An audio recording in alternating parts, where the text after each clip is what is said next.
Hello, everybody. Welcome to the stream. I'm sorry that I'm so late. I'm also sorry that I'm a day late with the episode. But as it is very late, I'm gonna go right pretty much into the show to try to get it out today, or at least close to today in my time zone. We're gonna have for the release. We're gonna have to pretend we're in America again or something. Right. I'm gonna. Gonna. Wait. What? What are you doing? What's that? That's not how we do things. Here we go. So there we go. Ooh. Okay, that's better.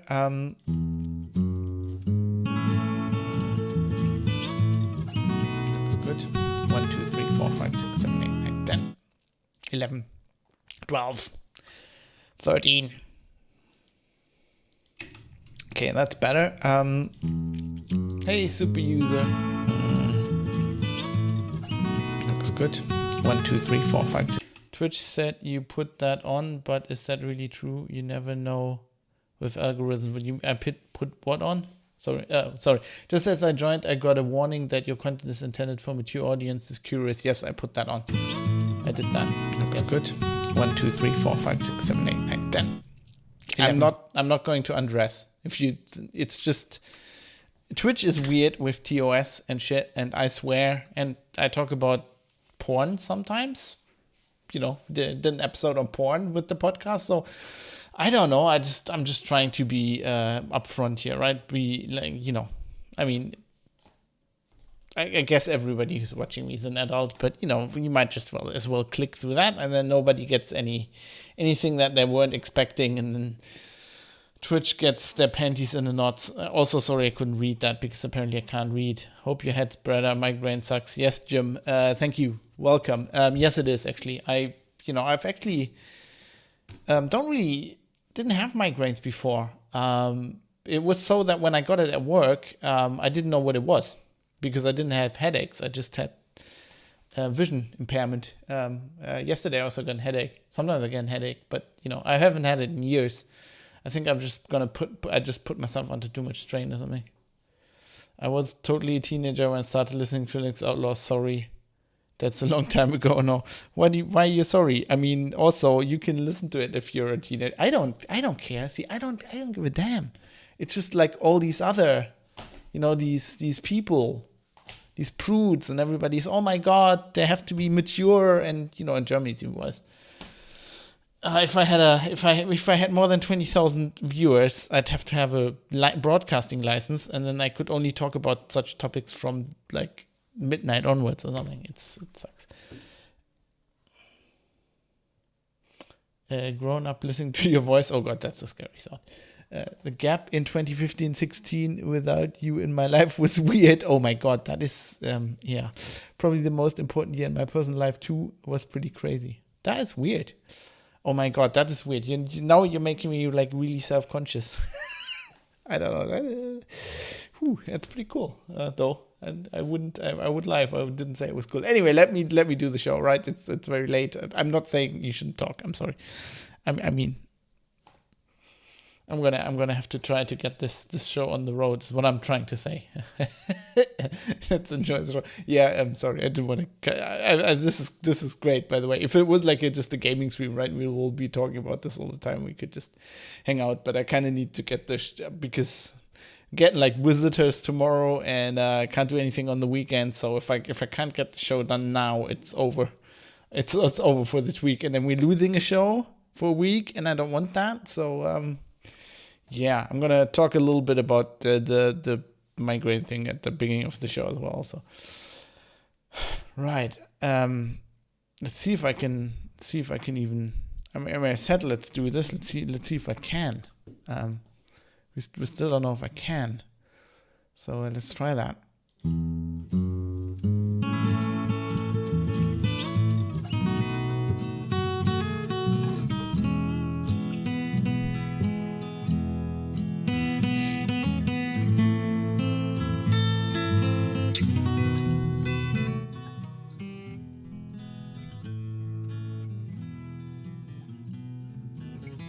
You're listening to The Private Citizen, defending your right to have something to hide. This is episode 96 for Thursday, the 18th of November, 2021.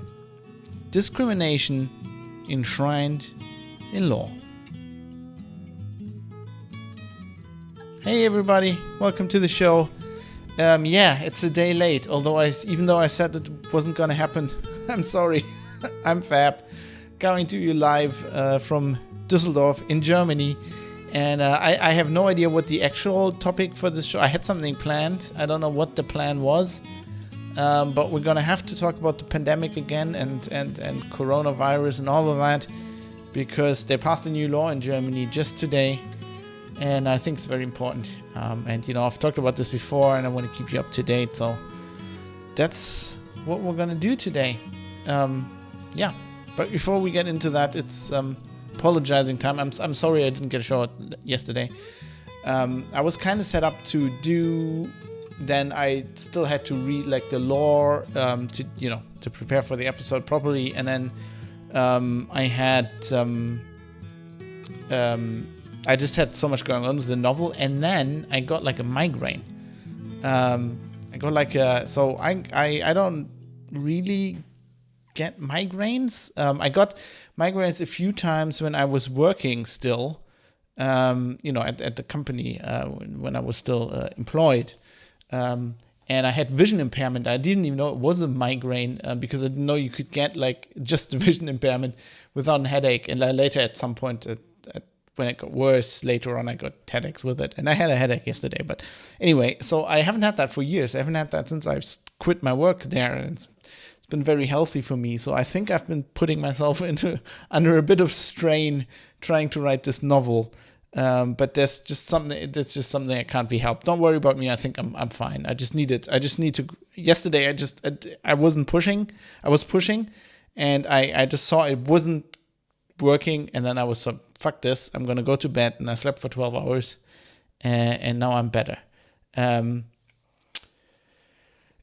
So I'm sorry about that. I still don't want to make it want this to become a habit. I want to get this show back on a Wednesday release schedule, and I think I will at some point, probably next week. And we have live. I'm streaming this live on Twitch, as I usually do, and we have Astro C. Are you okay now? I am okay. I am feeling. I still had like a little bit, like okay. This morning I was feeling really good, and I wrote. I wrote like I caught up to my book writing from yesterday, and I wrote a lot like today. From today's, like I'm actually ahead now more than a day, which is good because I have things to do tomorrow and on the weekend, and I won't be writing that much. But yeah, and then it got like, I was feeling it was probably getting a little worse again because I was stressing what else I needed to do. And then I just went for a run. I went for a run for like an hour and a half in like the cold winter air, and after that I'm good again. So I think I'm good. Don't worry about me. It's all good. What is not good is what we're gonna have to talk about today, which is they're changing the IFSG, the Infektionsschutzgesetz again, or they did today. And before I started the show, so I have this. I think this is really funny, but it's also sad in a way. So I'm, my wife is at home. She came home from work and we talked a little bit, and then she's hanging out on the couch doing whatever, and she's gonna go to bed in a bit. And so I said goodbye because I'll be up longer, doing the podcast, editing the podcast, putting it out when she'll be long asleep. So I said, goodbye and have a nice evening. And she said, have fun. And I thought, she always says this. And I'm like, I know why she says this, because I should have fun doing this. I'm doing this for fun, right? It's a little bit part of my job and I get some support from it. But generally I do this podcast because I like doing it. But on the other hand, it's never really fun because, let's be honest, I talk about like the decline of civilization on the show or whatever. I don't know. It's always sad and I don't know. Yeah, it's that's a bit of a problem, but it's something I don't think I can change. And I think today it's going to be a little bit sad as well. So just be prepared for that. And it's obviously it's going to be coronavirus related. So have fair warning there. Super user says, "Oh God, I hope you won't announce suddenly that the podcast is ending." No, the podcast is not ending, and that is not happening. No. If anything, the world's ending. No, it's not that bad, but it's like, it's always sad. It's like, it's not. It's these things I talk about are generally not good. Okay. Anyway, let's get into the main topic. We're here to talk about another EFSG change. So a change to the Infektionsschutzgesetz.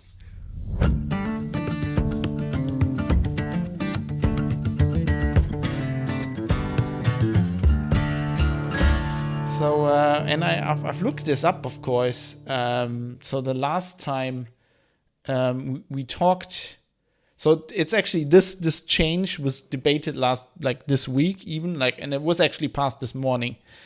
So Thursday, at noon or whatever, in the Bundestag, their midday, my morning. Actually, I think the last time we talked about this, I looked this up about these kind of topics, was episode 47, called the German Total Lockdown Law. Now, this was when they've changed the EFSG between that change and the current change. There were little changes, putting the immunity passports into law, and I've talked about that. But that was the last big change. And that's when they brought in the dritte Gesetz zum Schutz der Bevölkerung bei einer epidemischen Lage von nationaler Tragweite. This is important because this epidemische Lage von nationaler Tragweite, roughly übersetzt, now I'm talking German already, I'm sorry, roughly translated, the epidemic situation of national importance, or of national, whatever, like a national emergency, basically. And that national emergency would have ended. So this last law we talked about, the last episode I did about, was on November of 2020. That was the 11th of November. And of course, we now have, the 18th of November, 2021. And they had that set for 1 year. So it would have expired on the 25th of November. Jim says in Twitch chat, the world might end, but not this podcast. Nice. Yes, exactly. The podcast will be there forever. And yes, it's an epic name for a law. Or one could say an epidemic law. I don't know, an epidemic name. German names, especially in the laws, they're always pretty epic. You could always read them they have to be, they need to be able to be read out in a stereotypical Nazi officer's voice from Hogan's Heroes, I think. Otherwise, they don't work. Anyway, so that would have been expired, and that would have meant that all the measures they had, masks, testing, not letting people into certain places, forbidding events and all of that would have ended. They couldn't have carried that on because the legal basis would have changed. So now they've passed this new law, which I'm gonna just I still have the draft here. Entwurf eines Gesetzes zur Änderung des Infektionsschutzgesetzes und weiterer Gesetze anlässlich der Aufhebung der Feststellung der epidemischen Lage von nationaler Tragweite. That's what the law is called. Entwurf eines Gesetzes zur Änderung des Infektionsschutzgesetzes. Can't even read it. Entwurf eines Gesetzes zur Änderung des Infektionsschutzgesetzes und weiterer Gesetze anlässlich der Aufhebung der Feststellung der epidemischen Lage von nationaler Tragweite. This is so German. Der Aufhebung der Feststellung is totally redundant. That just means it's happening now.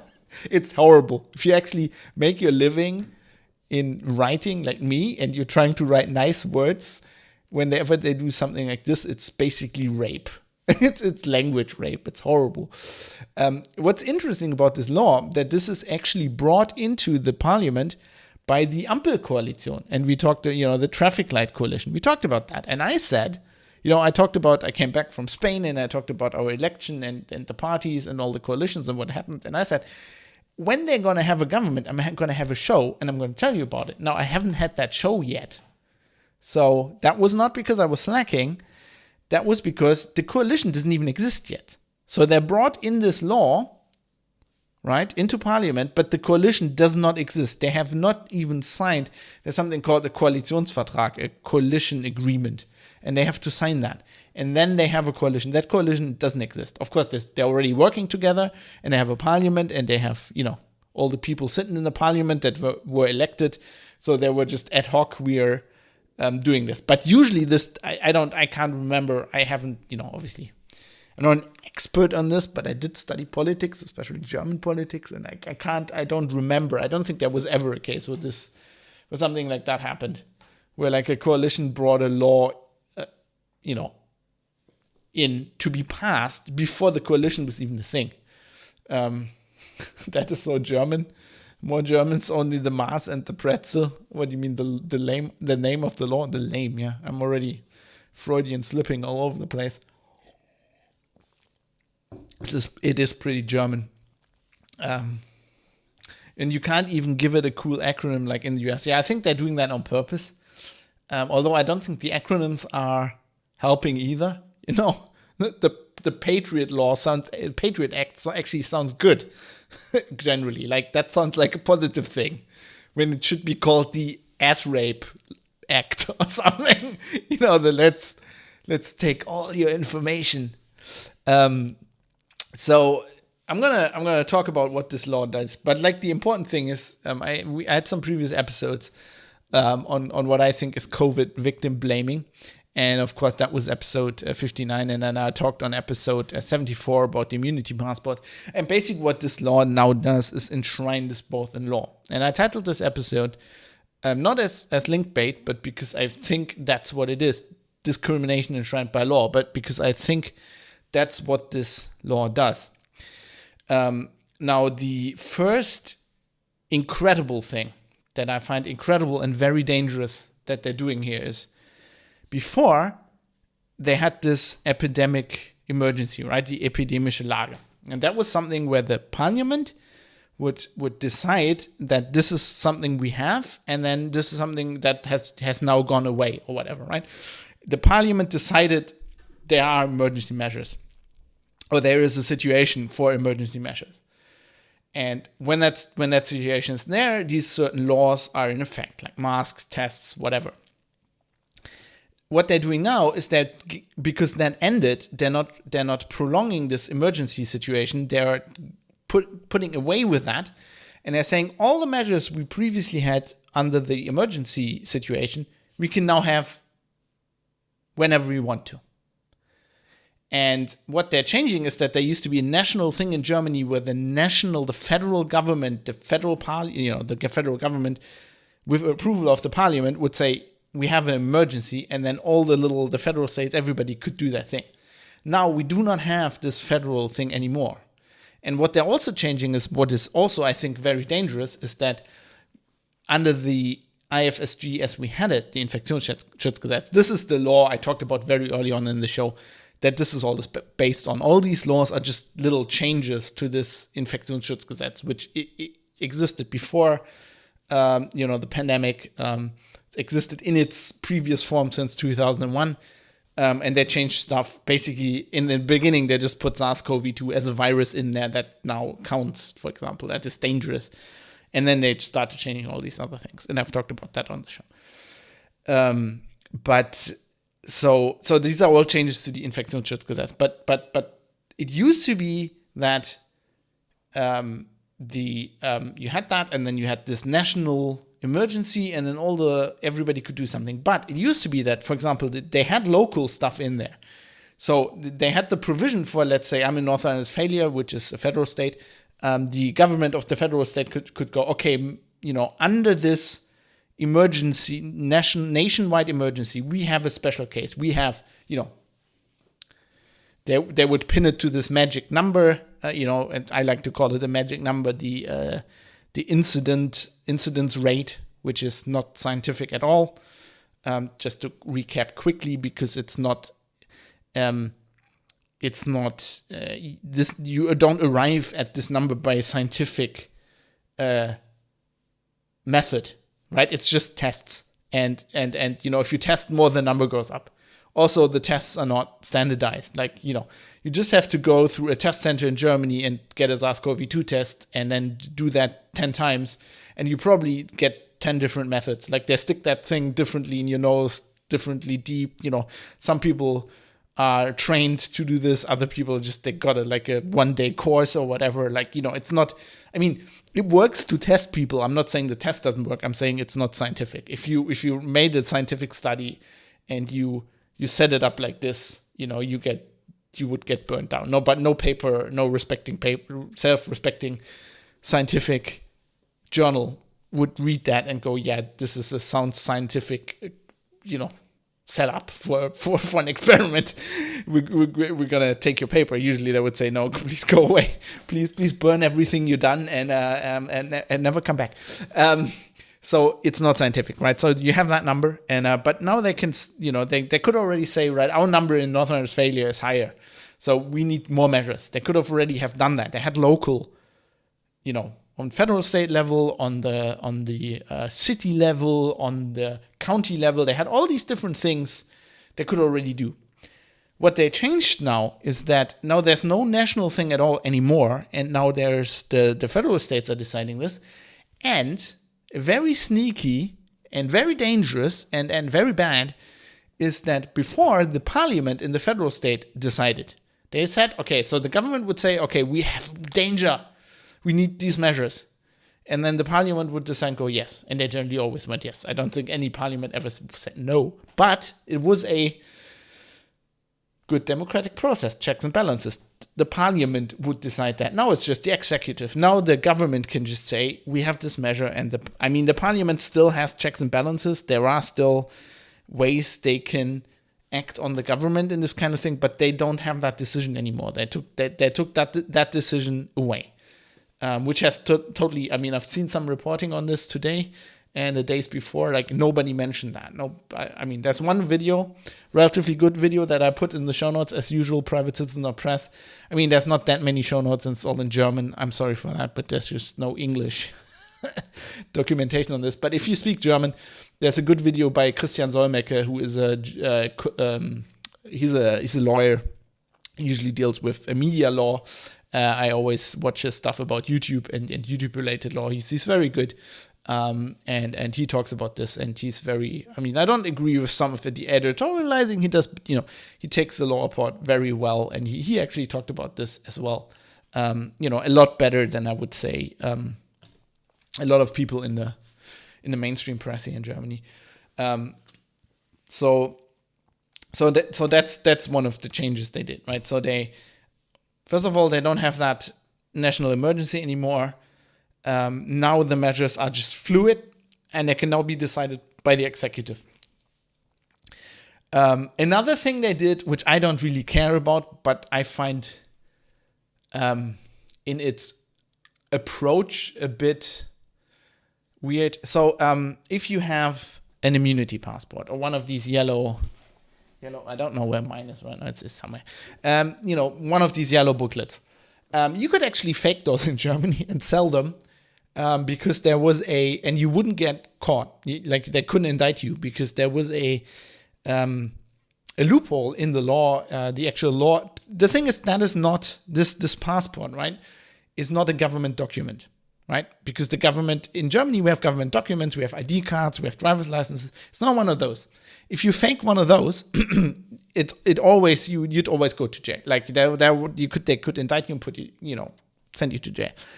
But because this passport thing, or this pass, is not a government document, it's handed to you by a doctor. It's filled in by a doctor who's not a government official. It actually didn't fall under the you're faking government document laws. So you could actually do it. The only thing that was illegal previously was if you had a faked passport and you handed that to a government official and basically defrauded, or whatever you'd call that, right? You'd lie to them, and you'd present a fake document to the government. That was illegal. But if you just went into a nightclub or whatever, somebody else under the some previous IFSG changes, they can ask to see your passport and can only let you in when they looked at this document, but you could hand them a fake document because they're not a government official, and this wasn't a government document, so it actually wasn't illegal. Now they changed all of that, and I mean, I think that's okay. I find it a bit questionable that this is all for government documents, and suddenly you have a document that's not a government document that's in there. But I mean, in the general scheme of things, the grand scheme of things, that is a minor thing. What I find interesting or worrying, though, is the actual jail time you get. You get 2 years in jail if you do that. If you do it organized, like as part of a gang or whatever, you get 5. But you get 2 years, which in Germany would be, if you never done anything before, it would be Bewährung. It would be, on a probation basis, where you actually didn't have to go to jail, but you had certain probation requirements. And if you failed those, you would then have to go to jail. But 2 years is hefty. We recently talked about Drachenlord, the German YouTuber who got indicted for and actually sentenced. Although it's not, it's not, the sentence isn't rechtskräftig, isn't legal yet because he's going into revision. But he got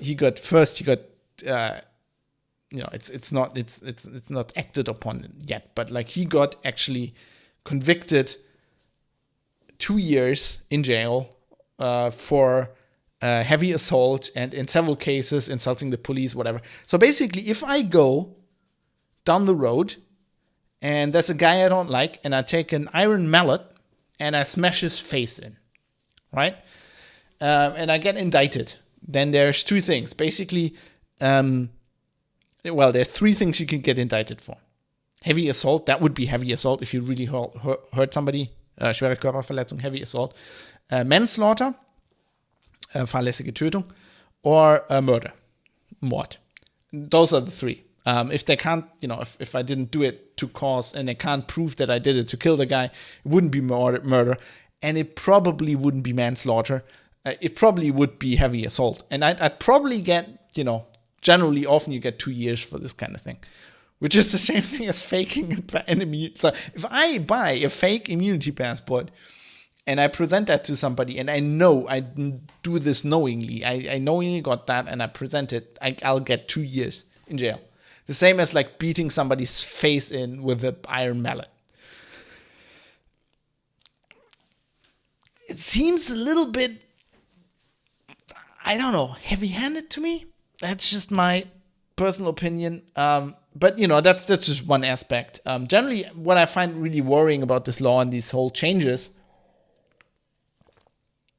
the main point that where I said this was link bait when I titled the episode, that is, I think this, I don't think this is discrimination.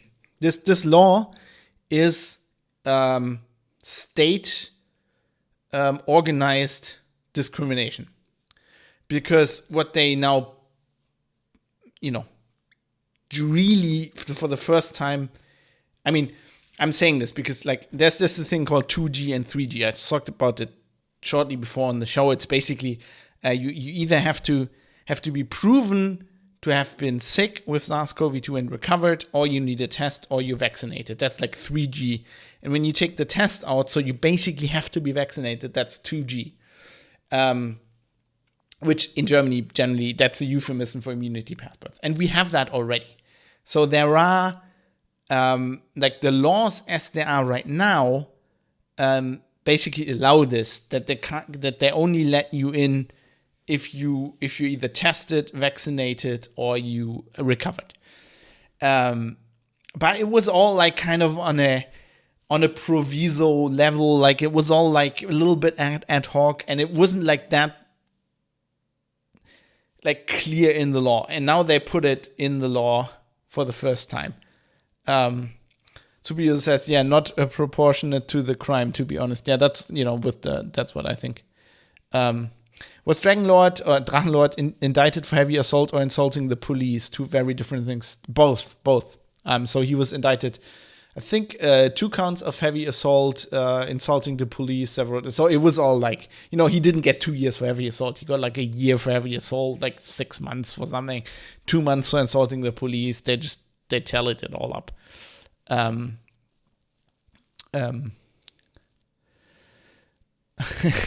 Super says, you said there's no articles mentioning this.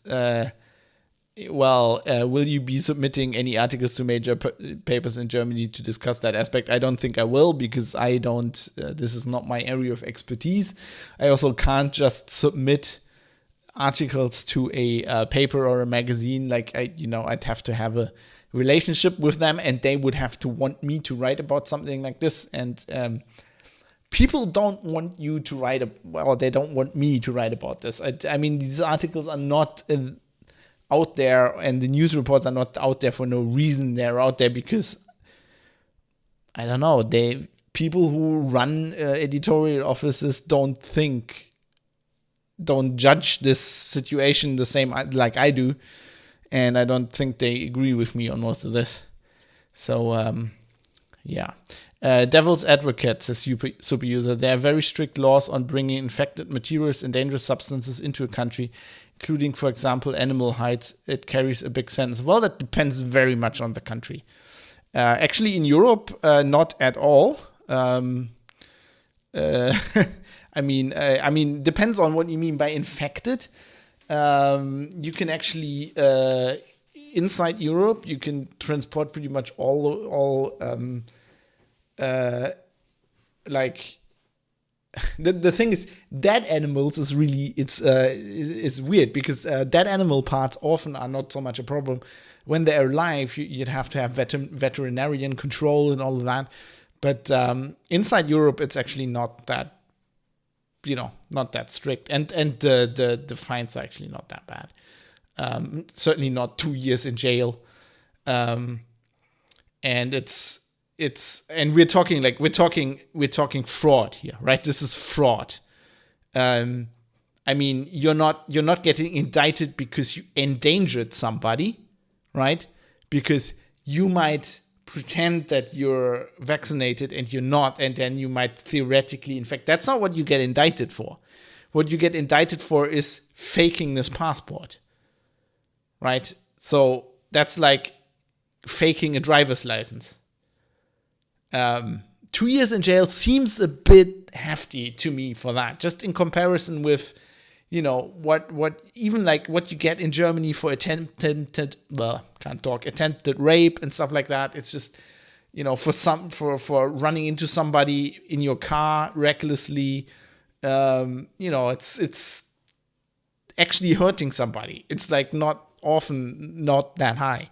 It just seems weird to me, but that's just a side point.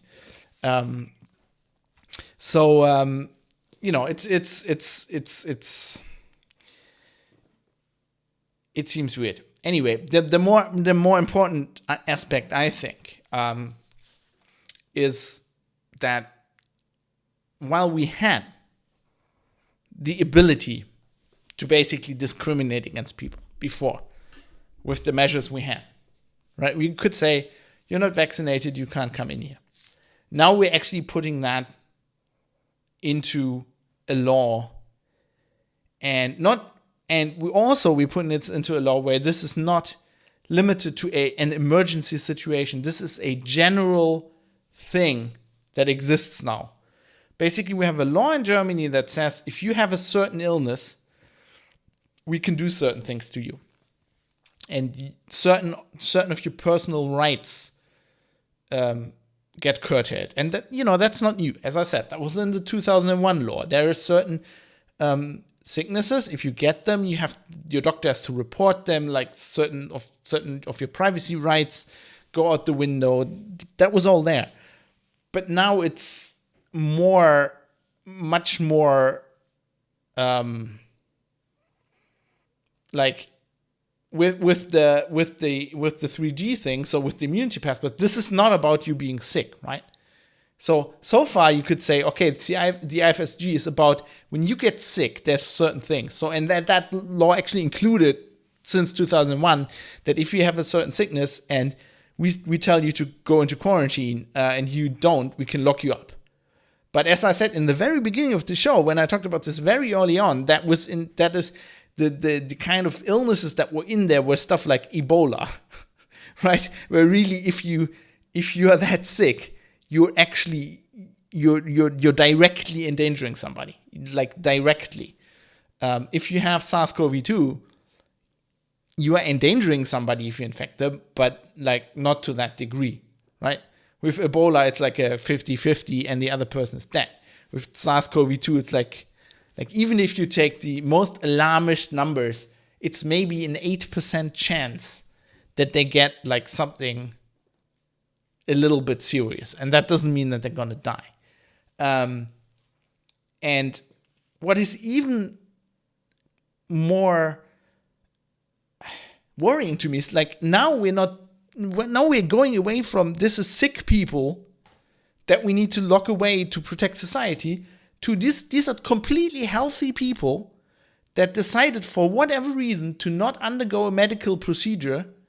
And these people we can now lock away. This law actually opens the door to Austrian-style lockdown for the unvaccinated. It is debatable. I've seen, Christian Solmecke said this. I saw some commentary from other lawyers who said it's very debatable if they actually can do that in practice. But I mean, they're putting that in the law, and that just that shocks me. That shocks me. I mean, the German constitution is very clear that there's not supposed to be discrimination. And I understand that certain things in law, in the constitution, is always the same. You have to weigh things against each other. So if there's a danger to people's lives, then some people's private civil rights or freedoms can be impinged upon. I understand that. But now I think we're going way, way too far. And I want to reiterate something very early on that I said very early on in the show. I want to be completely clear because this is discrimination. I cannot understand, and I don't. I mean, if you please, Private Citizen Press, give me feedback. There's many ways to give me feedback. I'm going to go into that again at the end of the show. If you want to debate this with me, I'd be happy to.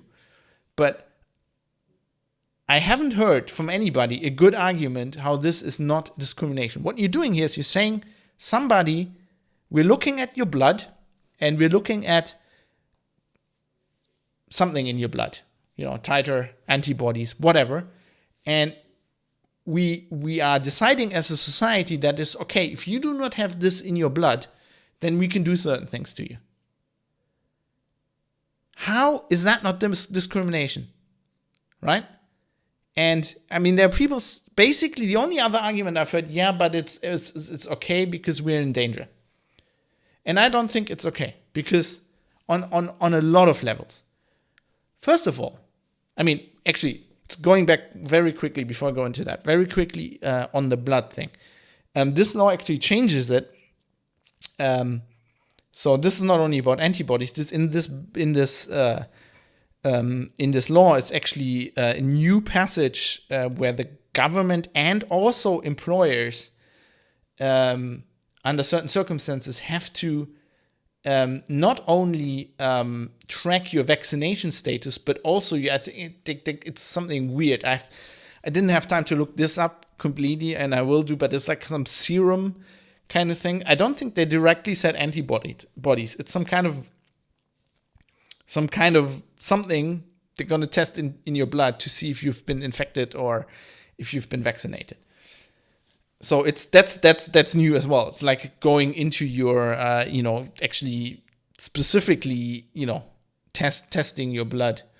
Now, anyway, I have problems with this on several levels. First of all, we do not understand this virus well. We can, for example, check for antibodies. We can do that. But we don't understand the immune system well enough, and we don't understand this virus well enough that we, that isn't a scientific, we can't just say, okay, your count is, your titer or whatever is 84, and we know you're safe or you're not. We don't even know, we can check for antibodies, but we don't know that these antibodies actually do anything. Right? We don't know how many you need. We don't know how your body reacts. Everybody reacts differently, and we've seen this. We can't see somebody's vaccinated and they're not safe. We don't know. There's some people get the vaccination, it doesn't really work for them. For other people, it apparently works really well. So we don't know anything about this. There's no scientific basis for this, right? I see that as a problem. Then, of course, I see it as a problem that you just go, the other side, the arguments I've heard is like, yeah, but you can just get a vaccination. It doesn't hurt you. Yes, of course. But why can somebody in this country not choose to not do that? And why do we tolerate other kind of behavior that might, to some degree, I don't know, if they endanger the public or whatever, but like, why can somebody who has HIV, go out and have sex? Even with a condom, we all learned this in school. Condoms aren't 100% safe. People get pregnant. Even I say people get pregnant. Jesus, the progressiveness is seeping into my head. Women are becoming pregnant even though men have used condoms. We know this.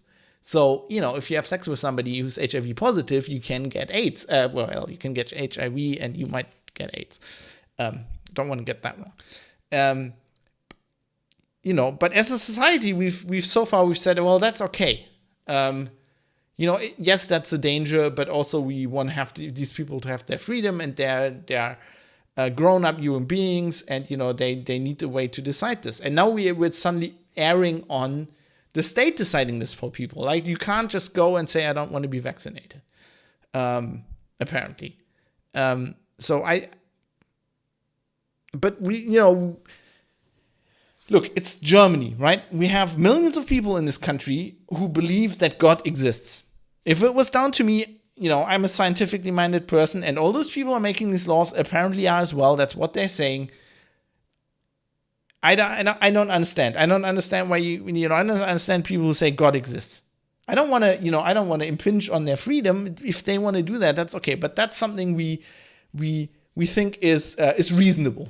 It's reasonable to say, okay, my religion says I should not have safer sex, and I should not, why don't I remember this? Use the pill. What is it like? Use contraceptives, because that's what my religion says. Which is silly, which is crazy, which is just completely idiotic. But as a society, we've said, okay, that's okay. We just accept that. That's okay. But we can't accept somebody who says, for whatever reason, I don't want to get vaccinated. I don't understand. Like, my brain just can't. I don't know if I'm not normal Somebody needs to write in and tell me if I'm the only person who thinks like this. Am I going crazy? But like, my brain, I can't compartmentalize this. Right? So for years, there were people who said, okay, we need to prevent plants to be genetically modified. And for some reason, there's no scientific reason, but they were like, it's probably going to be dangerous, and we're going to be, and then we made laws. The EU made laws about this, which were idiotic. She had no basis in scientific knowledge at all.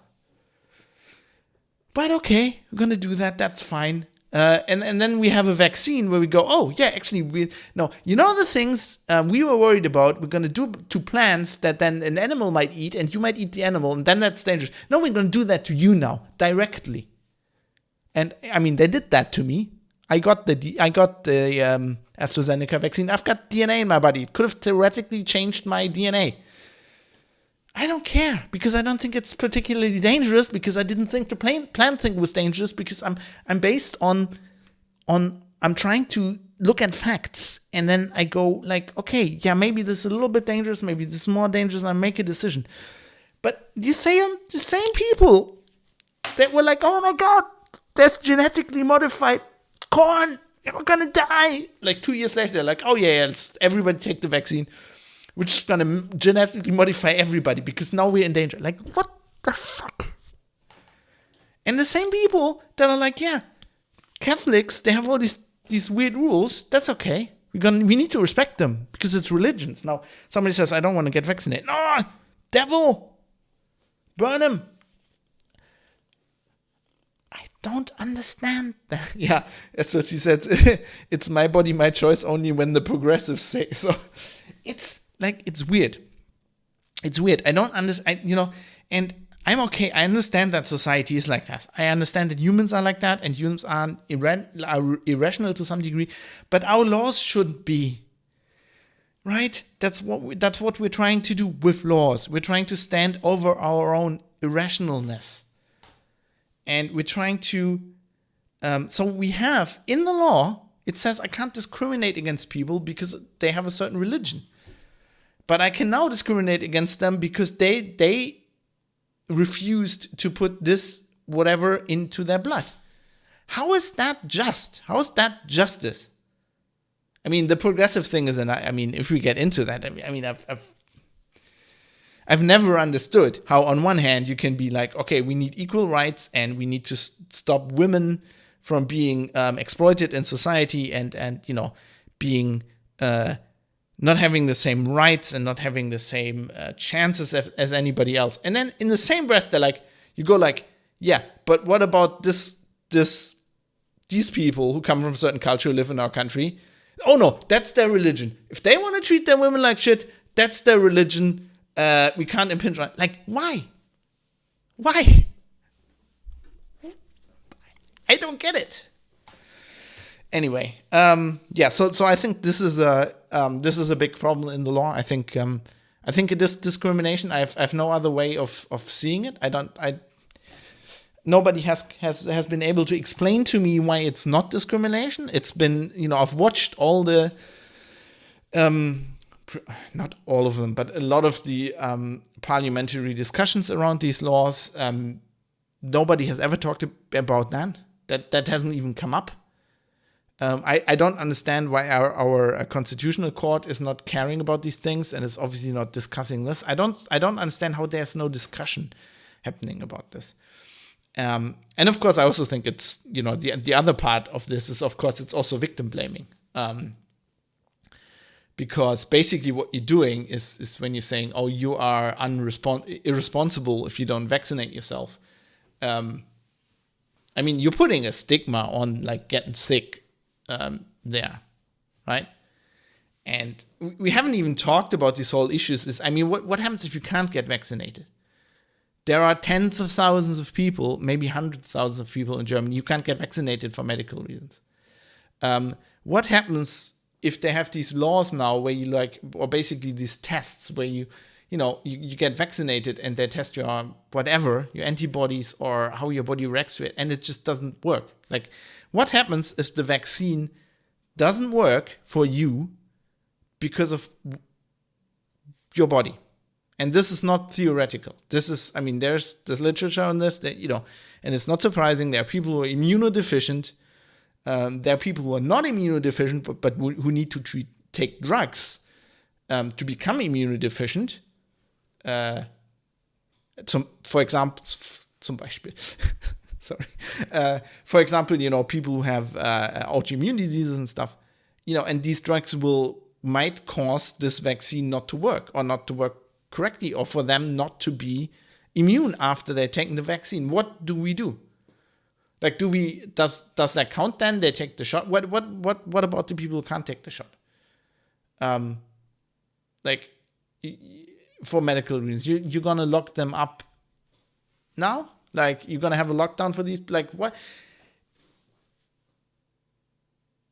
Who? I can't understand how they can pass laws like this and not think about, don't these people think about these issues?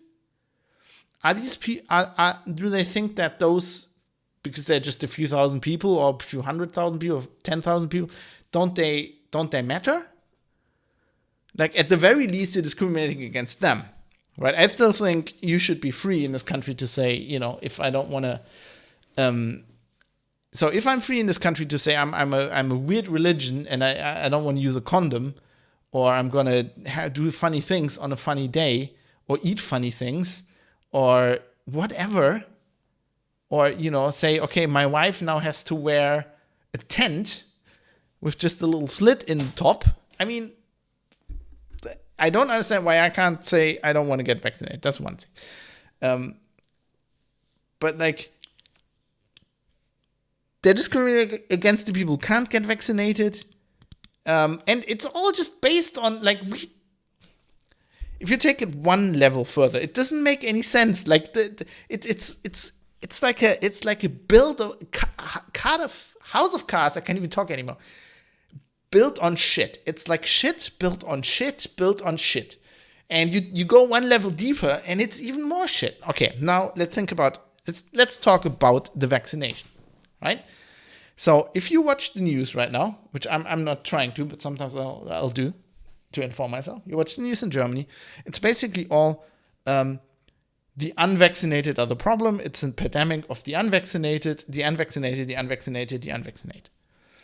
And you hear that, the almost nobody gets sick anymore. The only people that get sick are the unvaccinated. And all of the people on the ICUs are the unvaccinated. All right. My question is, if you accept that, what's the problem? What is the problem? If we have a solution that works, you take the vaccine, you're relatively safe. Why do you care? Why do you care if your neighbor doesn't? If they want to risk it, it's like me riding a motorcycle. If they want to risk it, let them risk it. If they're going to end up on the ICU, they're going to end up in the ICU. Like, why do you care? I don't understand. And then I'm on Twitter and I'm reading tweets from people who are EMTs and who work in hospitals who are like, now the ICU beds are full and those fucking unvaccinated, and they're basically disgusted that they have to help these people. And I'm like, what is wrong with you? That's your fucking job, right? Why do you care? As soon as the person is sick, it's your job to help them, right? You don't choose, right? When you're an airline pilot, you don't go like, I'm Christian and the plane's full of Muslims. I'm letting the plane crash and I'm jumping off in my parachute. Like, what the fuck? What is wrong with you people? Why? What is the problem? I mean, there is one problem. There is one problem, but it's not a problem of the unvaccinated. There is the problem that we don't have enough ICU beds in Germany anymore again. You know why? But you know why that is? Not because enough people get vaccinated. No, that is something that I said, that I called pretty much a year ago, and anybody with half a brain could see that. When we had the big problem last year, and you looked at the curve from end of 2019, you looked at the curve from end of 2020, and you look at the curve now. The infection curve is always the same. And if you have half a brain, you look at that graph and you go like, it seems like I've seen that before. And you look at any virus outbreak of any respiratory virus in the last 200 years, and it's the fucking same curve. The curve for the fucking 1418 bloody Spanish flu looks the same. Okay, the amplitude is different. Is that the amplitude? I mean, it's different how many people are infected, but like basically the same. It's always the same. It goes down in the summer and then it goes back up in the winter and then it rises in the winter and then it goes back down and then it goes back and there's a little hump in the summer. It's always the fucking same curve. So you could have called this, right? And so last year, these fucking idiots, these politicians who have no idea, they have all these medical specialists, but apparently they're dumb and they can't, like, somebody doesn't tell them what is happening because they're like, oh yeah, okay, so if we just vaccinate everybody, then it's gonna go away, right? And anybody who's studied pandemics, who's studied virus outbreaks will tell you, I said this last year, like, you can't stop this with a vaccine. You can slow it down, you can dampen it down, but there were literally epidemiologists at the beginning of this. We're talking like March. We're talking March 2020, when these people said, basically, we can't stop this. We can slow it down with a vaccine, but it has to eat its way through the population. That is how these things work. So they now had a year and a half, almost 2 years, to prepare for the next wave coming. Right? So what do? You get fucking more ICU beds. And when I say for more ICU beds, I just don't mean the beds. The beds are not the problem. The beds, the machines, those are easy. When I say that, I mean trained nurses. You had to have, that's the problem in Germany. You don't have the trained nurses because they get paid shit. It's a shitty job. So a year ago or a year and a half ago, our fucking health minister, Jens fucking Brainfart Spahn, should have just gone and said, okay, we need ICU people, we need ICU nurses, so how about we just pay them double what they get now, and we create like a course where usually it like takes 3 years to train these people. So let's, under Corona, as they call it, Corona, everything was different, and you could all do all these things quicker and with less bureaucracy. So you can't tell me you couldn't have just probably shortened that course to a half. Maybe just do like a SARS specialization, right? Where you get like SARS ICU. Maybe you could have gotten that in a year and a half done, or maybe 2 years. And if they'd done that, we'd had people now that'd be coming out of the fucking classes now, and we'd had the beds ready, and we could have wound up our capacity, and we wouldn't have a fucking problem. What did they do instead?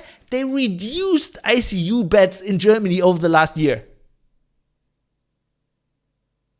Let that sink in. How fucking idiotic do you have to be? That is the problem. The problem is not unvaccinated. The problem is not the fake news and this and that. No, the problem is the people who are responsible to get and we're in Germany, we have a public healthcare system. I'm paying a lot of money for this shit. The people who were supposed to prepare that for the world-ending catastrophe that everybody told me a year ago they had a year or a year and a half. They almost had 2 years. They had 2 years almost, and they didn't do anything. They didn't do shit. They actually made the situation worse. To remember, our Jens Spahn said in February or March 2020 that we need to courage to close hospitals to fix the healthcare system, to make it more lean. That is the problem. So, and because these people are incompetent and fucking assholes, what they do? No, now we're gonna have laws where we discriminate against people. Great. Congratulations. Super user says, I don't know what's to be frank. I think to be frank, 2020 was so retarded. You'd have made more money on buying Tesla stock and Dogecoin than you ever would on Pfizer or any other medical company. I'm not sure. Pfizer stock did all right. I mean, they're like basically bathing in money. Also, super user says the tattoo on my arm says Bola. No, the tattoo on my arm says Bula. Bula. Sorry, this is just Twitch because obviously I'm streaming. Bula, that is Fijian. It means be happy to be alive. Welcome. Nice to see you. Bula. Because we're so happy to be alive with all these idiot politicians in charge. It's it's one of these tattoos where I look at it and I'm supposed to go, life is good. Calm down. Doesn't help if you get a stroke now.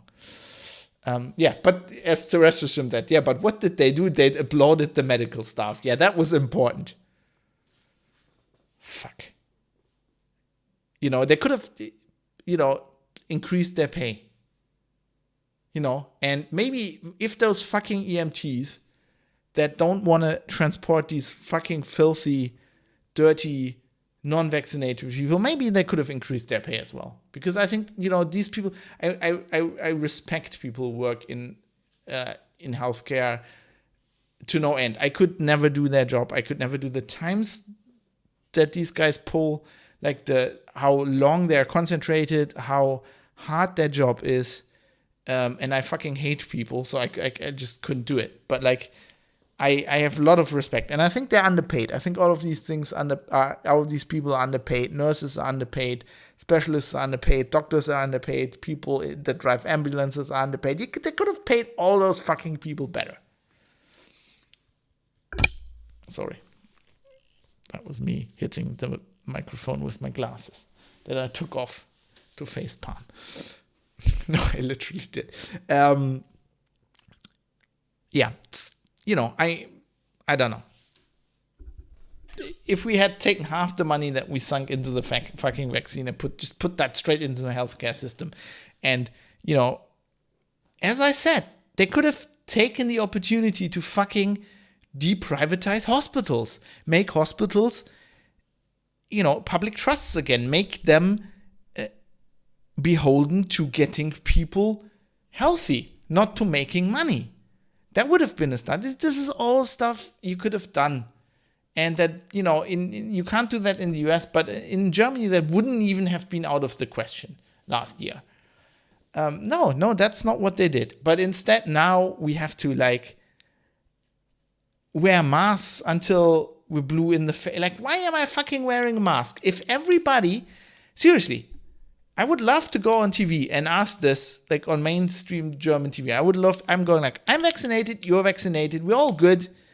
And you apparently, from your commentary in your program, you fucking hate the unvaccinated people anyway, and they're all idiots and conspiracy theorists. And basically, I'm reading between the lines that you'd be okay with them to die. Why are we wearing masks? What's the point? And I understand. I'm taking this seriously. Last episode, we had a very harrowing email from Yevgeny, who told us straight from the ICU, just from, 5 days in a coma, how bad this illness can be. And the guy's my age. It's not inconceivable that I could end up in the ICU as well. But people, get a fucking grip. Get real about your life. I know it's hard to come to terms with your own mortality, and I don't think any human can ever really do this, but we need to make an effort as a society. We need to make an effort to do this. I realize this, it's still, you can say that and you're still not realizing it, but I'm trying every day. I could get a stroke right now and die. I could get a heart attack right now and die. I don't know, a plane could crash into my house. I could crash on the motorcycle. I could get run over. I need to get run over in a park today by some fucking idiot on an electric scooter without lights, and I was running. He could have run me over. I hit my head on the fucking cobbles. I'm dead. Happens. And the same way I can get sick, and I can get SARS-CoV-2, and I can get COVID. I end up in the ICU, and I might die. Yes. Yeah. But we all need to come to terms with that. And we need to realize that destroying our democracy, our system of checks and balances, destroying all of this out of fear is not the right way to go. Discriminating against people because they do not have the right thing in their blood is not right. That is not right. That is not just. And Germany shouldn't be the first country to do this. Well, probably not the first, but we should be we should never do this. As a country, we accepted a historic, and I'm just drawing my whole speech because I can't remember. Responsibility. We have a historic responsibility that we accepted largely as a country, where we have a horrible past. And we have made laws and designed our society so that something like this will not happen again. We will not again sew little colorful pieces of cloth to somebody's clothing and go, you are not human, or you're subhuman, or you're not part of our society because of X. You have a different religion. In that case, it was religion, but you believe different things. It's basically what it is. We don't want to do that. We don't want to do that. And there are risks involved in this. Yes, it might mean that less people are vaccinated. It might mean that we're endangered a bit more, but we can't give up our freedom because of this. Because we are afraid. Because that's how it all falls down. And then, okay, I've got one before I end this. I got one more level of shit you can go deeper to. And then you can say, well, okay, you can also just question if it's even worth it. Like, if all of this, like, even if you put yourself in a theoretical position where you go, okay, these people are right. We need this. We definitely need to get the whole population vaccinated. And if we can't do that because we have pesky laws where we just can't force people to do that, then we have to lock them into their houses until they give up. And that's what we're doing now. If the vaccine actually completely worked, that would be one thing. But the thing is, we don't even know that. The same people that are telling us on the news that this is an epidemic of the, a pandemic of the unvaccinated, and that they're a problem, and that, if you're vaccinated, yes, you get SARS-CoV-2, but it's very unlikely that you get really sick, and it's very unlikely that you actually get COVID and you end up in ICU. And the vaccine is safe and it works. If that is the case, why do they suddenly say, okay, but now everybody needs a booster? I can answer that question because they don't fucking know. Because 6 months ago they said, okay, 2 doses of the vaccine is enough. We see it works. Oh no, the virus has mutated, something we don't really know anymore. No, you need a third, and now you need a fourth. Like, it would be one thing if they actually knew and had hard data, and they fucking knew, and they had fucking hard research, and they knew how the vaccine worked, how many doses you need, at your age or whatever. If we knew all of that, would be one thing. But now we're doing all of this.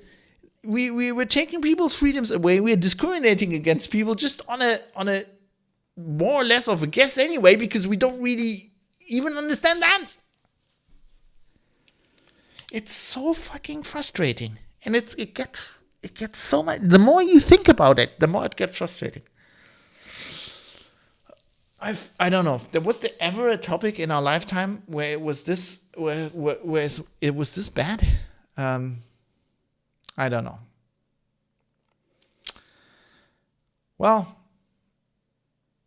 it's shit. I think we now discriminate against people in Germany by law. That's a thing. I think victim blaming is a fact of society now. The good news is this new law is only gonna last till March, and then everything's gonna be okay. Well, it's gonna last till March. I think they're gonna just prolong it then. But I just, it's just so worrying to me. Like, not only that, the things I said before on the show, where like the IFSG is written in a way that if ever some other virus comes along or something, that's infectious, that people are afraid of, you could write that into the law, and then you'd have the measures. And that now they don't even have to have a national emergency situation thing. Now they can just do it.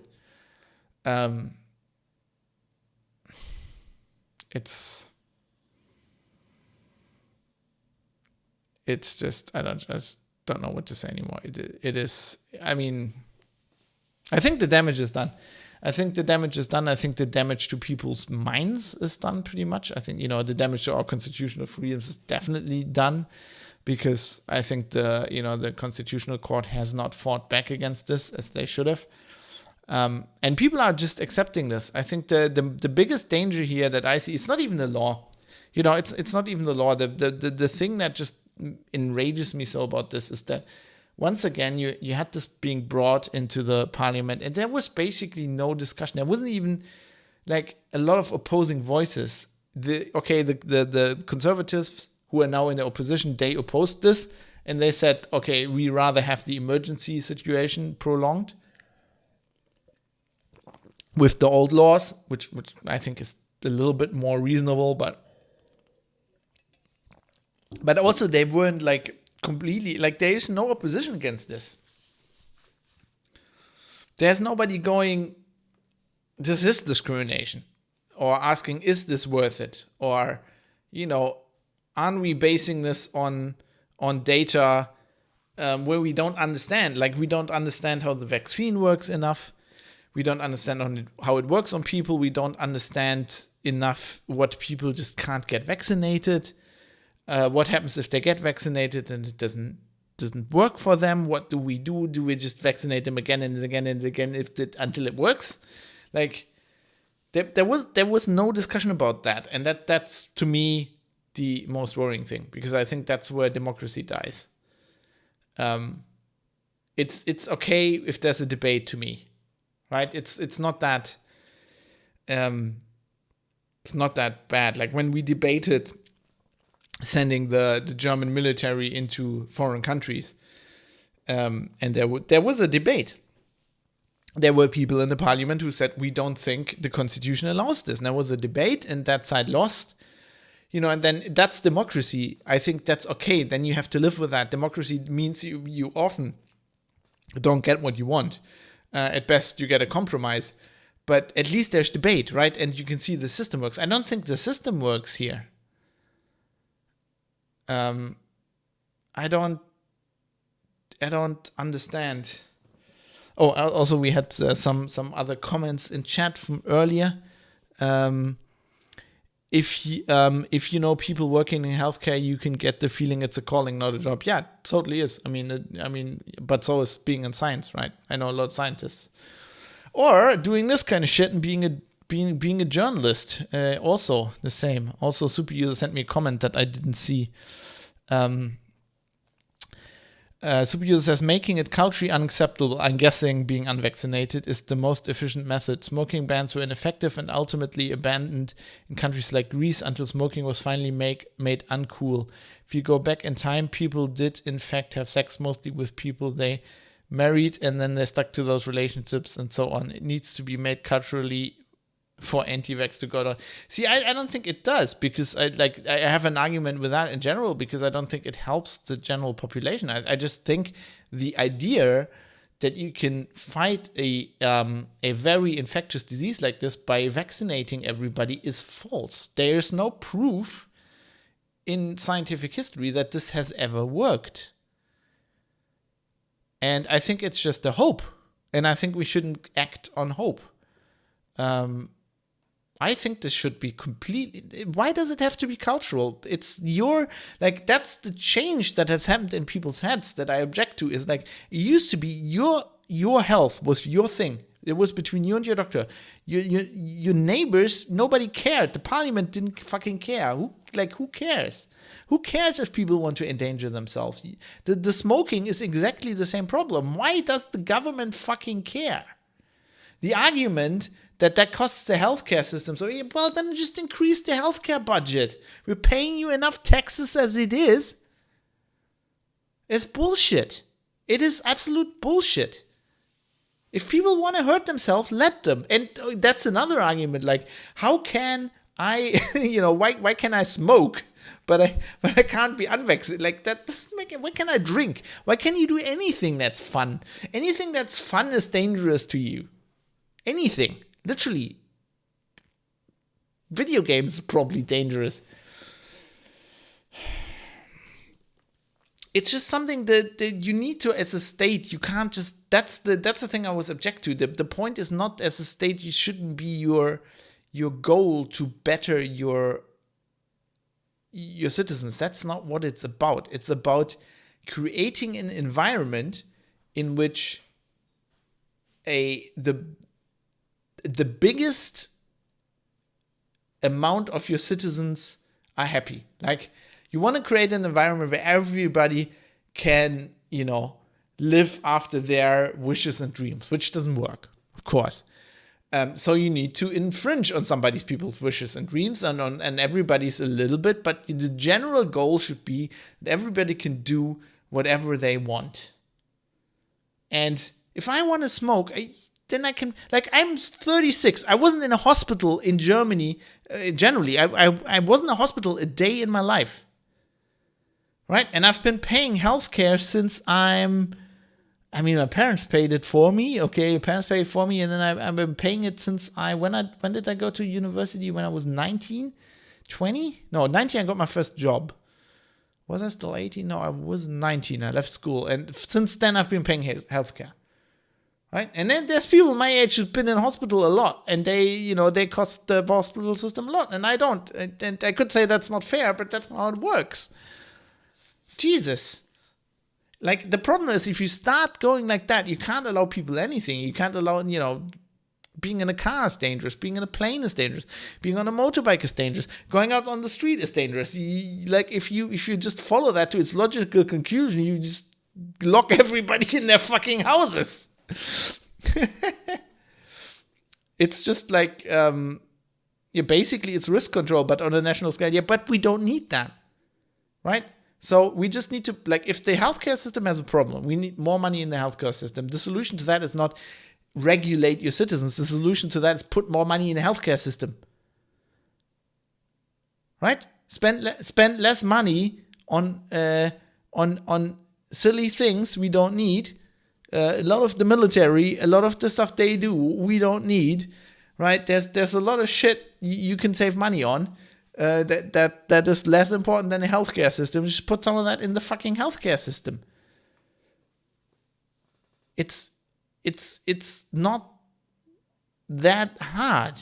It's just, well, it is hard because if you're a politician, that's hard to do. Making laws that impinge on your citizens is easy, and that's why they keep doing that, right? It's easier to actually fucking go and take my rights away than to figure out where their fucking government is wasting money.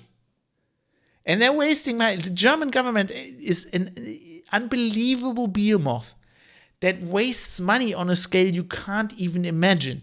The German government wastes, like the whole apparatus wastes money on a scale that, is probably as big as the income of a country like Greece.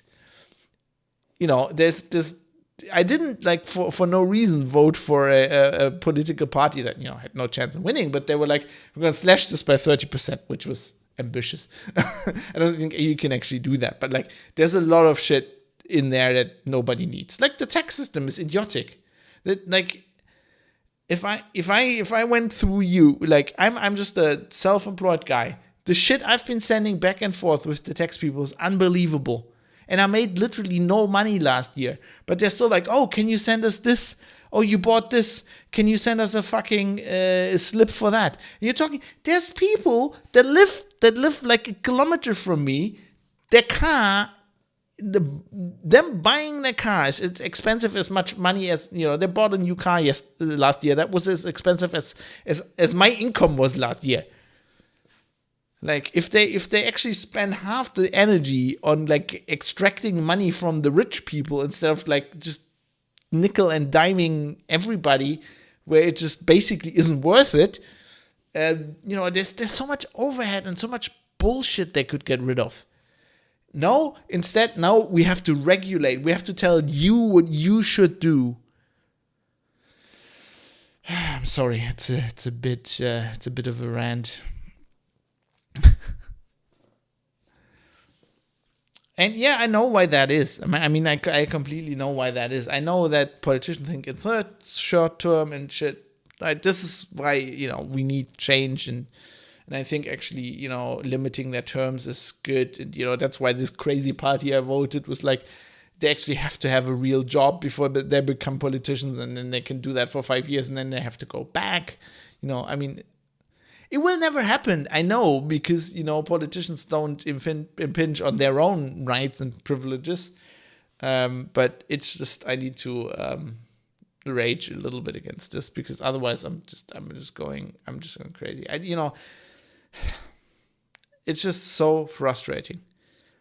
You go to university and you learn about history and you learn about politics and you learn about the ideals and why we have a constitution and why we have certain things and why we're deciding certain things, and then you grow up and then they just go, we're gonna discriminate against these people, and nobody says anything against it. And now I'm sitting here and thinking, isn't this what journalists are supposed to do?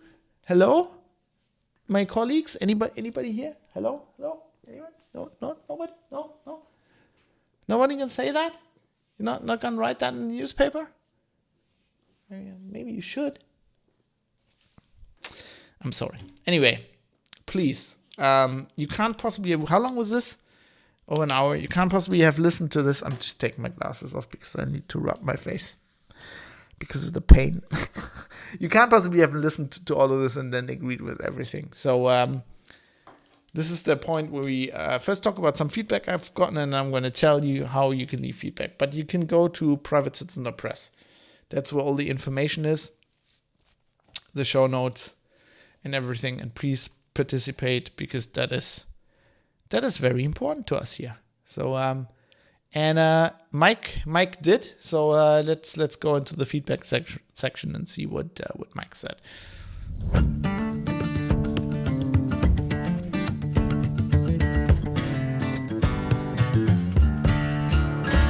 So, change of topic. Mike Small, producer Mike, comments on episode 93. So this was kinetic options. This was about Julian Assange. Mike says, another thought-provoking episode. Thank you. It raises a feeling I've struggled with. So this is a bit of a change of topic, obviously.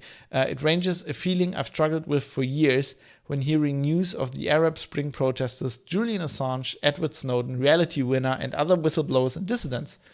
I bring up the Arab Spring because I used to share clips with my sister at a time when her husband took part in some protests in their own country.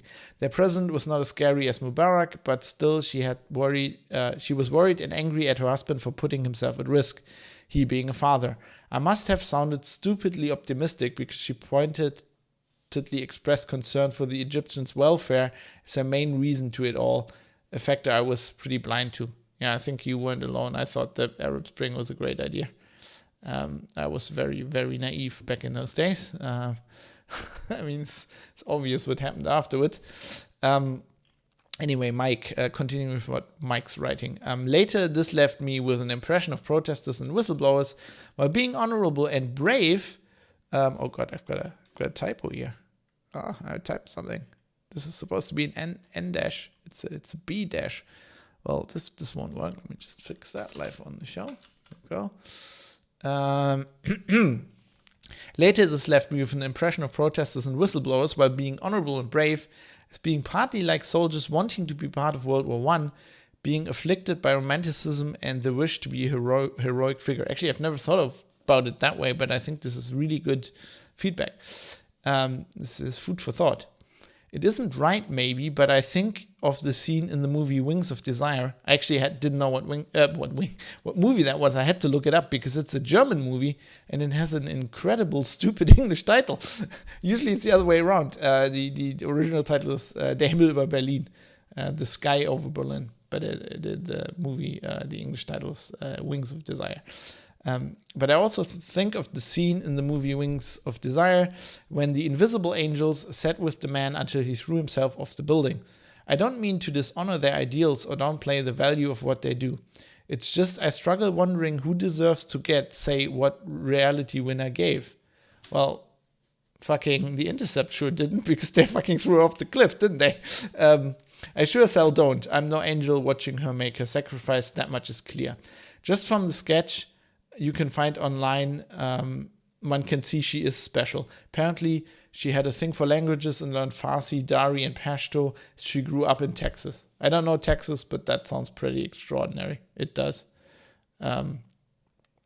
So they took this person and threw her in jail for 5 years for some relatively harmless leak. The GRU gained so much from that, no doubt. But as you point out, it's likely only the egos of the goons in these so-called intelligence agencies, I like that, that were harmed. These very important people. In prison, she contracted COVID-19 while having health condition adding to her risk and was sexually assaulted by a guard. Actually, I think I said this in the episode, but it's of course not only about that, about the egos, but it's also about making a statement, right? This is, making an example of somebody. That's why they do this. And that's what they want to do to Assange, I'm pretty sure. It's about scaring other people who work in these services away from doing something like this and listening to their conscience. Actually, with Reality Winner, I'm not sure. I'm pretty sure with Snowden, it was to some extent an ego thing, but I don't know enough about her. I just realized by looking this up, by putting this feedback in, that her name actually was Reality Winner. I always thought that was a There was like a nom de guerre or something. It just doesn't sound like a real name, but apparently her last name was Winner, and her parents were like, "Oh, it's called a reality." That's very American. But anyway, yes. So I probably have to research a bit more. I don't know enough about her. Mike says maybe we can now all say in unison, "Fuck the NSA." So say it with me. 1, 2, 3, 4. Fuck the NSA. Counting with Bruce Springsteen. 1, 2, 3, 4. Fuck the NSA. And fuck Woodrow Wilson and the fucking Espionage Act. I second that. Is our country so fragile that we need to do this to people? If that's really so, then to hell with that too. I couldn't agree more, Mike. I thought this is great thought. Great thoughts. Especially about like I don't know if the World War One analogy is completely like on point, but I know what you're trying to say. And this whole like, there's definitely like an ego thing involved with whistleblowers. I know this because I've worked with them, and I'm going to tell you a dirty secret. Because if you're a journalist, then sometimes you feel like it would probably be better to dissuade them from what they're doing, right? Because that would be better for them. But you can't, because like it's like you want the story, right? You want the exclusive. That's why you're doing this. And the only way I found to console yourself in doing so is saying, that's just not my job at that moment, right? I didn't become a priest or a psychologist or whoever, like life advice person. My job is, at that point, is not to give life advice. My job is being a catalyst for this whistleblower to get the information out. And I can't really put it on my conscience what happens to them. That being said, of course, you have to be careful, and you have to protect them wherever you can. You can't pull a fucking intercept like the Intercepted with Reality Winner and fucking just like put a document up and scan it and don't know what fucking printer dots what were, and just like fucking basically knife your whistleblower in the back. Like, you can't do that either. But sometimes it is hard. There's definitely an ego trip involved.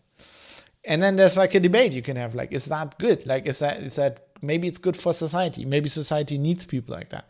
Just like in war, in war, you need people who are selfless. The heroes that do certain things where it's certain deaths for them, but they win it for your side. And there were people who did things that were very bad for them, that helped defeat the Nazis in World War II. And you can go, is that there's an argument to be had that wasn't that good for society as a whole, even if it wasn't good for those people. Astro C says in Twitch chat, "Fuck the NSA." Thank you for that. Yeah, you have to be really careful about this kind of thing. Superior says, "I can't remember the whistleblower, but I remember one guy in the financial sector talking about it to The Economist, which is very economically liberal. He wanted to work in the banking industry and saw the head of a bank as the most ethical person in a capitalist society. Obviously, he was regretting it after, but yeah, amazing to think about. I think it's the same with patriotism, but it's nationalist why can't I read? Indoctrination instead of capitalist indoctrination. Yeah, I mean, it's often not. Yeah, that's why I say I don't know enough about Reality Winner, because for her it could be. There's also with the military often, and I think with Snowden there was a factor like that. It wasn't like he's not completely an egomaniac. I didn't want to say that. I think Assange is much more of an ego trip guy. But like, there's also this aspect where people who are very naive get involved with the military, and they believe the fucking propaganda. And then they're in there and they're like, fuck, they're actually bombing civilians, even though we said we weren't going to do that. But we're like, what the fuck? And then they go, yeah. And then it takes a lot of courage, and I respect that courage to then not keep going through with it, which most people do just to like save their hides and play it safe for them. And then go, no, I was dumb to believe this. I'm going to go out and I'm going to take this with me and I'm going to tell the world. And that's, something we need to respect as well. Because, I mean, whatever the cause, whatever, if it's an ego trip, whatever it is, people like Snowden, Assange, they've done things that were not good for society in a very big way. And as speaking as a journalist, we need this often, because journalists on their own, they often don't get to that point by themselves. I mean, everybody ever quotes Watergate, but what there's been precious little things like Watergate where actually journalists were like, well, this doesn't make sense. I'm gonna follow this, and then your editor says, no, you don't. This is bullshit. That's a conspiracy theory. You go, no. I think this is real. This is the story. I'm following this, and then you're doing that. That doesn't happen these days often. And having talked today about the these laws and the pandemic situation, that's there's precious little, what would you call it, dissenting reporting, or just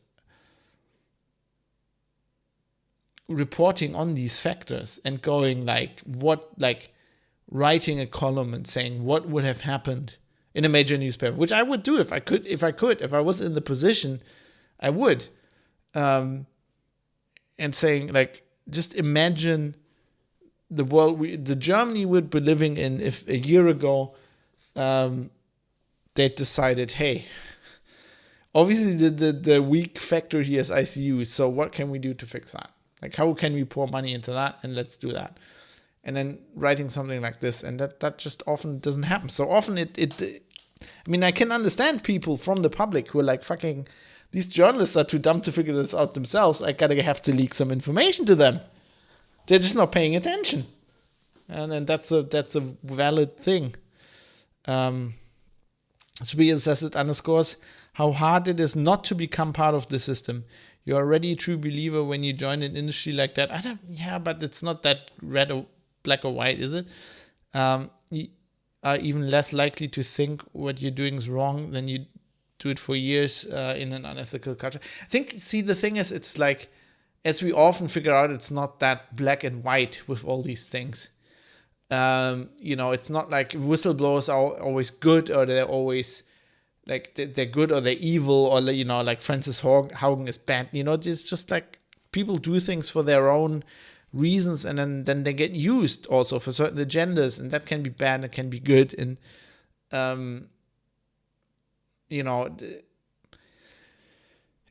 it's like when I talk about these laws and I'm like, I don't agree with this. Obviously I'm doing that, presenting my viewpoint, and I don't think that's an absolutist viewpoint, and I would never assume that people go, yeah, we need to do it like Fab said, right? I'm presenting a viewpoint, and then there's another viewpoint, which is the law, and I think the optimal thing would probably be somewhere in the middle. But I think the important thing is we need to understand that it's not black and white. We need to understand that it's not left and right, or black and white, or man and female. We need to understand that there's always gray areas. So we need to understand that there are no absolutes. And then we need to talk. We need to fucking discuss these things. We need to talk about them. The biggest worry with this thing is always when with this law, when there just wasn't enough discussion about this.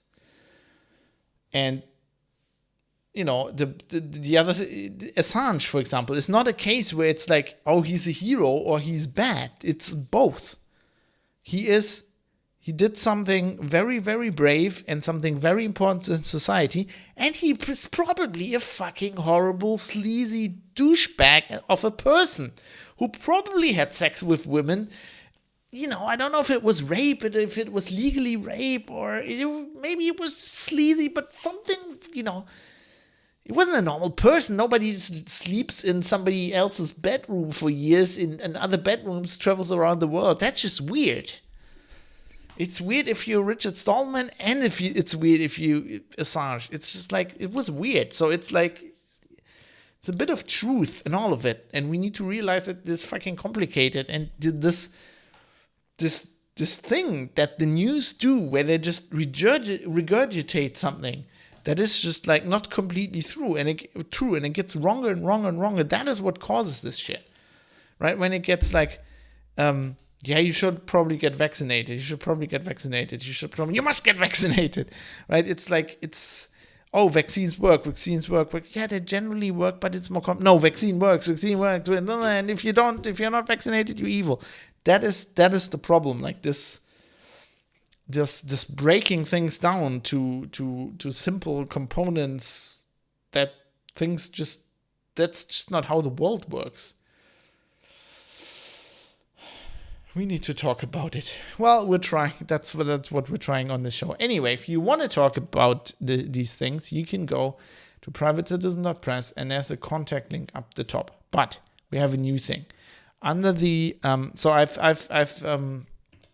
changed a little bit of things around. I'm going to shut we had a Discord server. I'm going to shut that down at some point. I was doing some feedback via Matrix that didn't really work. Not enough people use this. I'm going to shut that down. I'm currently running a Mastodon that probably doesn't, like, there wasn't much feedback over that. But I was running a Mastodon server. I'm shutting that down. And I'm going old school. I've created the forum. So there's a link under feedback now to the forum, which is forum.fab.industries. And that has a subsection for the private citizen. So please, I would ask you to give feedback there, if possible, because then we can have a discussion, and we can discuss. People can discuss with me, and we can do that between the shows. And I can quote maybe some discussion from that. I've previously done that from the Discord, but it was harder. That's also a reason why I don't really like the Discord. It's a bit too ephemeral for something like this. Now we have an old school forum, and I would ask you to, if you want to, just sign up there and talk to us. Of course, we can also. It's a Discourse, by the way. So I think it's pretty much the best forum software that's around these days. It's pretty modern, but it's not too weird. It's still a forum. I can really like it. Of course, you can also contact me in various other ways. If you go to the contact form, there's an email address. There you can, there's a PGP key. You can encrypt stuff. There's a mailing address. You can send me some stuff. Once the post office manages to get my PO box opened again, because they shut it down because of total incompetence. But the mail should still get to me, so don't worry. And of course, there's a secure contact form. But if you want to use that, there's a blog post that's linked. All of this, privatecitizen.press/contact. You should probably read that first if you want to become a whistleblower. If you are on a huge ego trip, or you have a very important story to tell. I can promise you, I will give my utmost to not pull on a reality winner and intercept and fuck you over. I'm going to try to give my best. Yes, that. But use the forum. I think it's going to be cool. It might be a good way. I see Jonathan in chat is already in Twitch chat is excited about the forum. So he also asked me, where are we going to communicate in the future? I don't know what you mean. We're going to communicate in the forum in the future. Anyway, let's wrap this up. It's very late, and I need to end the show. So wait, and I need to find the right button so I can play the right music, because it's it's begging time.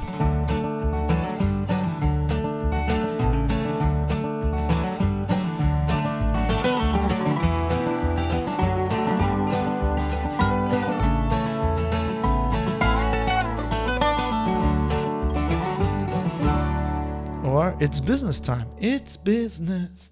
It's business time. Jonathan was trying to lead me into saying the forum. I just said the forum, so it worked. Anyway, let's quickly go into this. Don't want to keep you much longer, but as I said, I do this as a labor of love, much like, this is more of a calling than a job for me. Kind of like those doctors, although their job's much harder, and they're much more important than me. But I'm trying. So if you want to help me out, you can also go to privatecitizen.press, and there's a link on there to become a patron on Patreon, which is like a monthly thing, and then you're supporting the show every month. That would be awesome. Or if you don't want to do that, if you are more of a fan of one-off contributions, you can use PayPal and send money to producers@fab.industries. Producers@fab.industries. And be assured that I'm paying taxes because I'm not a sleazebag. And so you're indirectly also helping to maintain the behemoth that is the German government, and that makes crazy laws like we talked about today, but also our amazing public healthcare system. It could be a lot better, but we're trying. And yeah, I'm also paying for that from all of this. Yeah, that's it. It's called the Value for Value model. It was pioneered by Adam Curry and John C. Dvorak from the No Agenda show. So I thank them for that. It is a great model. And it's basically says, pay what you want. And if you derive any value from it, give some value back. And by doing so, you become a producer. But you also become a producer if you give feedback. So you can also sign up to the forum. Ka-ching. Do I have a ka-ching sound? You can also sign up to the forum. The button doesn't work. You can sign up to the forum. Go to the forum. God, the button is broke. It's at forum.fab.industries. Anyway, I'm gonna stop with this bullshit now. I'm gonna thank all the people that brought this episode to you, by supporting it. And those people are Georges, Steve Hose, Butterbeans, Jonathan M. Heathy, Michael Mal Jensen, Dave, Michael Small, 1I11G, Jaroslav Lichtblau, Jackie Plage, Philipp Klostermann, IKN, Vlad, Rodain the Insane, Bennett Piata, Kai Sears, Tobias, Fadi Mansour, Joe Poser, Dirk Didi, Mode7, Sandman616, David Potter, Rizal, Mika, Avis, Martin, Miss Ramish, Dave Umrish, Cam, Ricky M, Barry Williams, Jonathan, Captain Egghead, RJ Tracy, Rick Bragg, D, Robert Forster, Superuser, Astral C, and No Reply. And if you sign up to the forum, we used to have a Patreon thing where if you're on Patreon, you get like a Discord thing where it shows that you're a supporter. I'm doing that manually on the forum. So if you sign up to the forum and I recognize you and I know that you've supported the show, you get a little supporter badge. You can also put that as your title, I think, in the settings. So a little bit of thanks. Everybody sees that you've been helping out.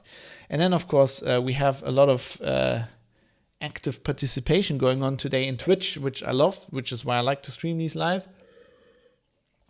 Is that a physical bell? No, it's just a button. I would like to have a physical bell, but that, my wife's probably sleeping already, and I'm loud enough. One of these days, I'm gonna get one of those bells. On my quest to become John C. Dvorak. My hair's already almost as gray. Yes, Twitch chat. Thanks for participating. And thanks to all who subscribed, which, you can do with Amazon Prime or Prime Gaming or Prime something, whatever it's called. It's free to you if you have Prime, and then gives me some money. So thanks to the people who've done so or subscribed by paying their money, not the Bezos bucks. Those people are Mike the Dane, JonathanMH.com, Sandman616, Butterbeans, Butter, like in Flickr, Butterbeans, JJ Guevara, Bacon the Pork, Mode7's Unavailable, Indie Gaming X, L Terrestrius Gym, and Redeemer F. Thanks to all of you. A lot of these people also support the show on Patreon, so I appreciate it. Thanks to all of you. And that's it for today. Oh, Bytemark. Thanks to Bytemark at bytemark.co.uk, a British cloud hosting company who provides me with the service for the audio files. Couldn't do the show without them. And intro song to the show. See, I can't talk anymore. I need to get out of here. It's been a long day. Was Acoustic Roots by Raoul Kabazali. And and I'm gonna play you out with a song called Tell Me Something New. Tell Me Something New. The Tiger Blood Jewel remix by Wellmess. I like that name. It's not Wellness, it's Wellmess. By Wellmess, featuring Van Syke and Tiger Blood Jewel, unsurprisingly, because it's the Tiger Blood Jewel remix. So, with that, aim to misbehave, and I'll see you soon. See you next time for the next episode of The Private Citizen.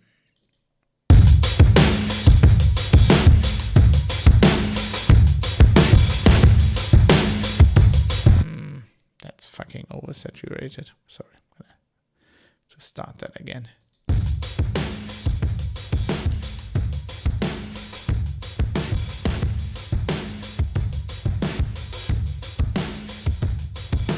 I wait for someone to save. I wanna tell you something new. You drove us both into a wall. I drive away into the night, and I contemplate for a while. Don't you think you wanna be more best if I pack my stuff and leave sooner than this? Don't you think you wanna be more best if I pack my stuff and leave sooner than this? Don't you wish I would've been someone else? I wanna feel your gap without making a mess at you. Won't you tell me something new? I wanna tell you something new.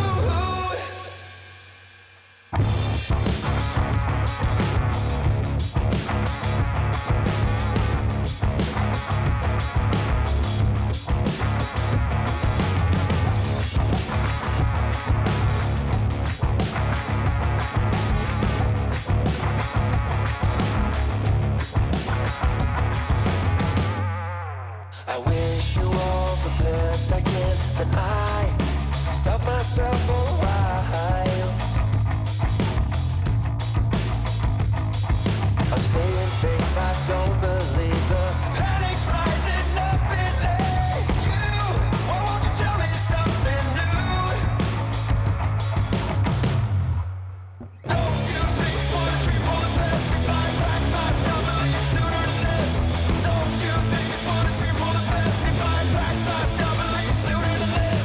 Don't you wish I would've been someone else? I wanna feel your gap without making a mess at you. Won't you tell me something new? I wanna tell you something new.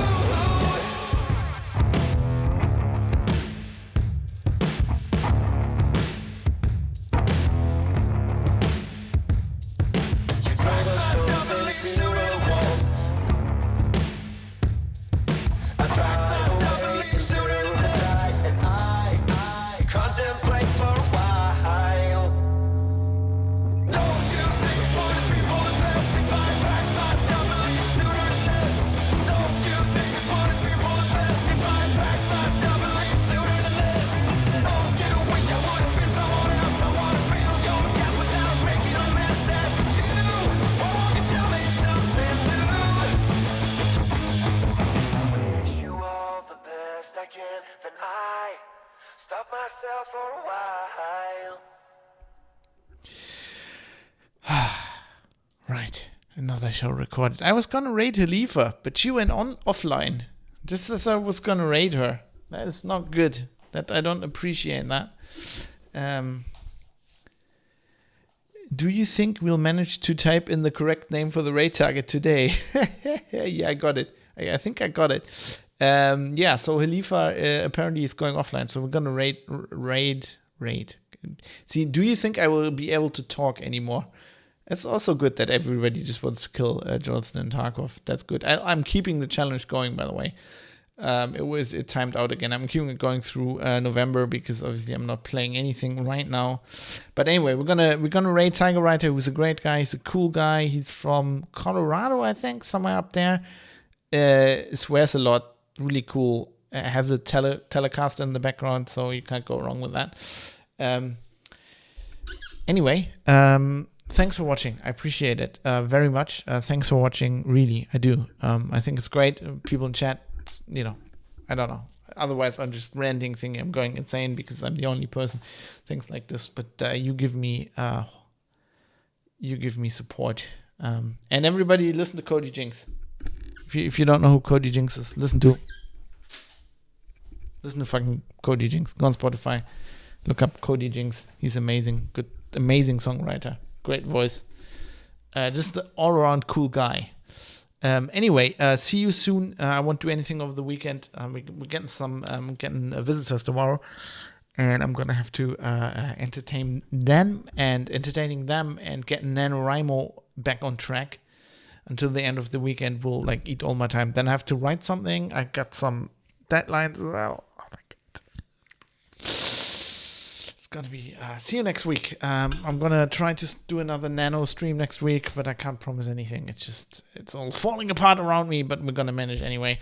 Thanks for watching. I appreciate it. See you soon, everybody. Goodbye.